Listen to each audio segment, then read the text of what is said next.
अस्सलामुअलैकुम वरहमतुल्लाहि वबरकातुहू। प्यारे नाज़रीन और ख़वातीन हज़रात, आज मैं लेकर आई हूँ दुश्मन को किसी भी साजिश में मुब्तला करने का अमल। मेरे प्यारे बहनों और भाइयों, आपसे एक छोटी सी गुजारिश है, मेरी वीडियो को स्किप मत कीजिएगा, मेरी वीडियो को मुकम्मल देखिएगा और सदक़े की नीयत से मेरे चैनल को सब्सक्राइब कीजिएगा।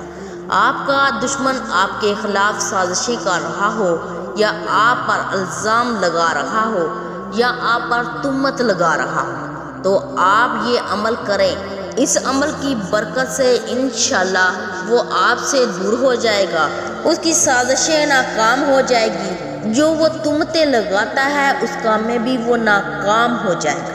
आपने इस मकसद के लिए अमल करना है, वो मैं आपको बताने जा रही हूँ।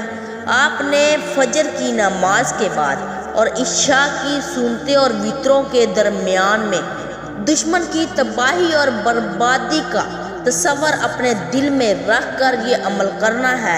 ये अमल तस्वीर पर आपने करना है।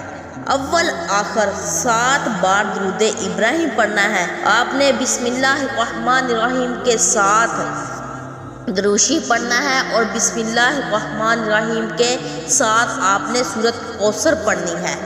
ये आपने 117 बार पढ़नी है और उसके बाद आपने अल्लाह ताला का इसम मुबारक आपने 111 मरतबा पढ़ना है। वो इसम मुबारक ये है, या अजीज़ु या अजीज़ु, और 10 बार सूरत फातिहा पढ़नी है।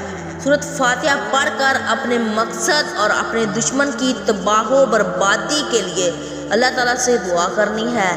जो तादाद मैंने आपको बताई है, इस तादाद के मुताबिक आपने ये अमल करना है। इस तादाद से कम और ज़्यादा नहीं होना चाहिए। मेरे प्यारे बहनों और भाई, जो भी आपके दुश्मन हैं, आपको बिला वजह तंग कर रहे हैं, आप उनके लिए ये अमल कर सकते हैं। इंशाअल्लाह ताला आपकी अल्लाह मदद करेगा। और ये अमल कुरान पाक का है। कुरान की ताकत इतनी है कि आप हैरान रह जाएंगे। आपका अमल इतना काम करेगा। मेरे प्यारे बहनों और भाइयों, मैं उम्मीद करती हूँ कि मेरी आज की वीडियो आपको पसंद आई होगी। अगर पसंद आई है तो इसको ज़्यादा से ज़्यादा शेयर करें और मेरे चैनल को सब्सक्राइब करना मत भूलें। जज़ाकल्लाहु खैरा।